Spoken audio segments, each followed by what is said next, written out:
Meu nome é Francine da Silva Borges. Eu vou apresentar o resumo da minha dissertação de mestrado, apresentado ao programa de pós-graduação em modelagem computacional da FURG, Universidade Federal do Rio Grande, sobre a orientação do professor André Lungaray. Este trabalho está intitulado Gestão de Indicadores Portuários aplicando o Analytic Network Process, ANP. Então, este trabalho foi desenvolvido no setor portuário, entendendo o contexto. Nós temos um setor bastante competitivo internacionalmente, temos uma participação bastante interessante na economia, então os portos participam da balança comercial do país, refletindo também no PIB de cada país. Então, até 1993, no Brasil, nós tínhamos um porto totalmente público, e a partir dessa data ele passou a ter uma interferência privada.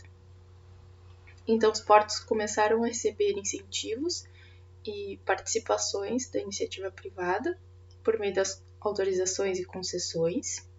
Então vários investimentos foram destinados aos portos. E em 2001 nós temos a criação da ANTAQ, Agência Nacional de Transportes Aquaviários, a fim de regularizar e regulamentar esse setor, garantindo que os serviços sejam prestados e na melhor qualidade. Então, as fiscalizações e as normativas desse serviço são impostas pela ANTAQ por notas técnicas e resoluções normativas, em que visam regulamentar esse serviço e garantir a qualidade dele. Então, em 2010, a ANTAQ criou o SDP, que é o Sistema de Desempenho Portuário, em que ela faz o acompanhamento dos portos no país, tanto das suas movimentações e tarifas, entre outras coisas. E também em 2012, ela criou o Índice de Desempenho Ambiental para avaliar os impactos ambientais desses portos e como eles estão se comportando diante dessa realidade. Então, o crescimento desse setor, das operações desse setor, a eficiência necessária e muito cobrada do setor, além dos baixos custos também, que são prerrogativas, Temos também a vantagem competitiva, que está aliada à eficiência e os baixos custos desses portos. Então, a vantagem competitiva proporciona a escolha de um terminal ou outro. Então, o objetivo do trabalho foi realizar a implementação de um modelo matemático multicritério discreto, a fim de identificar e mensurar e também avaliar os indicadores de desempenho da gestão portuária. Como objetivos específicos para atingimento do objetivo maior, foram elencados 5 deles. Então, temos o levantamento bibliográfico, a pesquisa documental e de campo, o desenvolvimento do painel de indicadores, a implementação das ferramentas matemáticas computacionais e busca por possíveis limitações. Como justificativas, temos a oportunidade, então entendendo que o porto e o setor portuário refletem bastante na economia do país. Também, quanto à viabilidade, podemos justificar a proximidade do laboratório LabSAD com a ANTAQ e com a FURG e o vínculo que eles têm de trabalho. Também proporciona a busca por soluções e auxílio à comunidade. Também, quanto à importância, nós temos a contribuição desse modelo, tanto para a comunidade quanto para os gestores, que podem utilizar esse modelo ou ampliar a sua aplicação, buscando novas soluções e entendendo melhor o contexto portuário. Como metodologia, podemos elencar a finalidade. Então, essa pesquisa trata-se de uma pesquisa aplicada. De natureza, ela é um estudo de caso, por tratar de um contexto único. Quanto à coleta de dados, ela a partir de entrevistas não estruturadas, busca por documentos e bibliografia.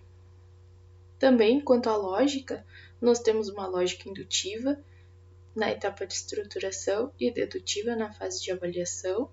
Quanto à abordagem, trata-se de uma abordagem metodológica do tipo qualitativa-quantitativa.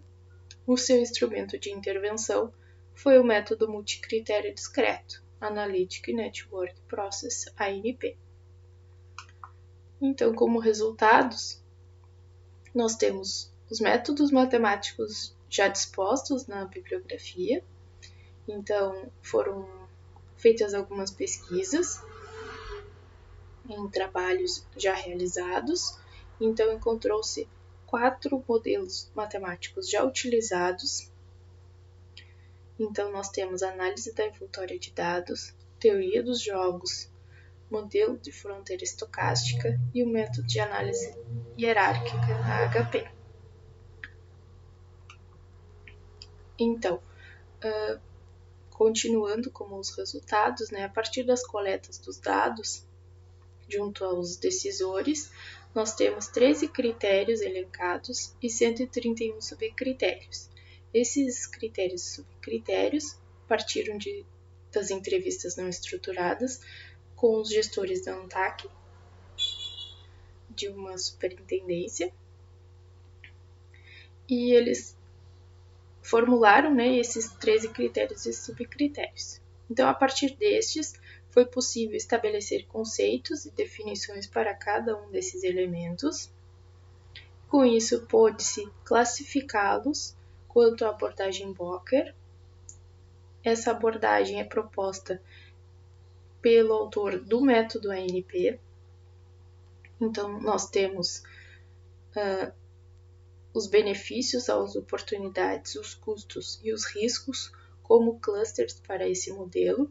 Então, esses 13 critérios foram elencados dentro desses clusters.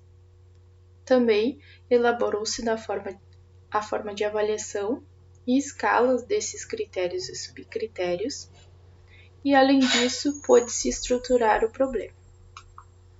Então, aqui são apresentados os 13 critérios elencados e a sua classificação Boker correspondente a partir dos seus conceitos e aproximação com os clusters, benefícios, custos, oportunidades ou riscos. Aqui é apresentada uma imagem relativa ao dashboard construído. Então, aqui nessa imagem nós temos a descrição desse critério. Então, no critério recepção e expedição de cargas, nós temos a descrição dele, que seria movimentação de carga na infraestrutura concedida.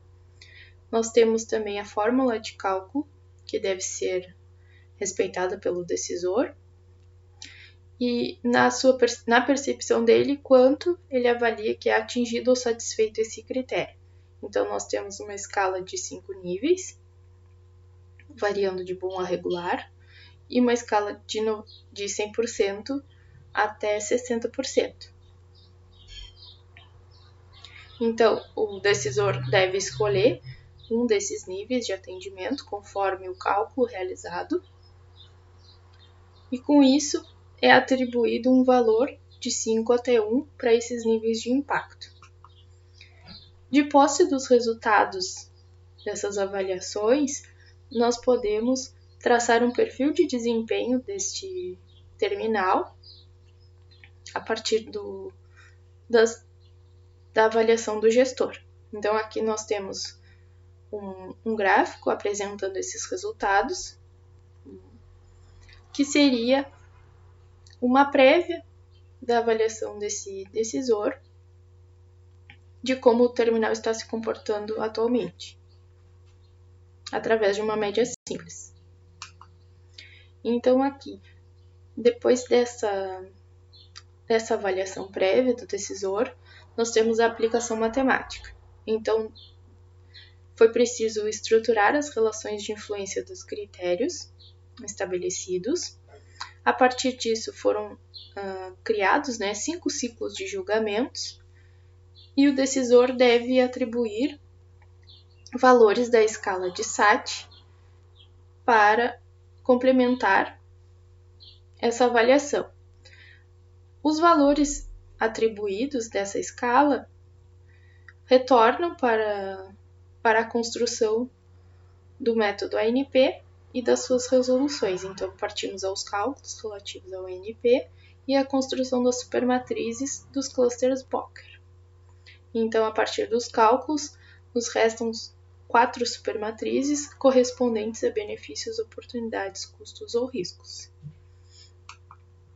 Então, dessas matrizes correspondentes e a partir da avaliação dos indicadores iniciais feitas pelo decisor, nós temos as funções de valores atribuídas a cada um dos clusters Bocher. Então, nós temos a função de valor dos benefícios, composta pela regularidade, pela eficiência e pela sustentabilidade, pelas oportunidades, pelos custos e pelos riscos, e cada um dos seus indicadores correspondentes. Após a resolução da função de valor, que é o agrupamento da avaliação do terminal e do método ANP, nós temos a construção de alguns gráficos no dashboard. Esse aqui seria um dos exemplos disponíveis. Então, nós temos a atribuição dos valores para cada cluster Bocher agrupado, considerando alternativas A, B e C. Então, aqui nos benefícios, nós temos a regularidade, a eficiência e a sustentabilidade, e assim para os demais.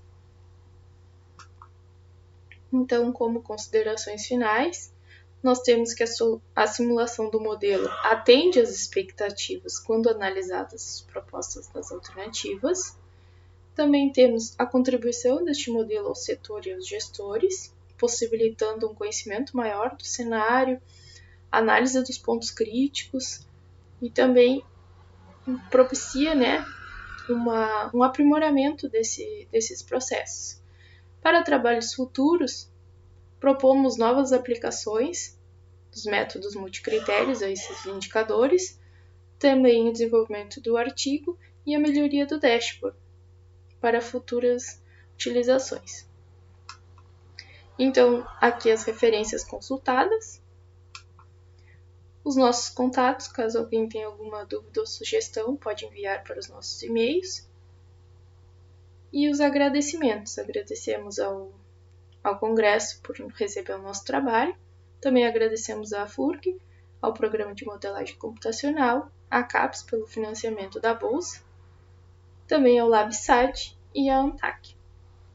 Obrigada.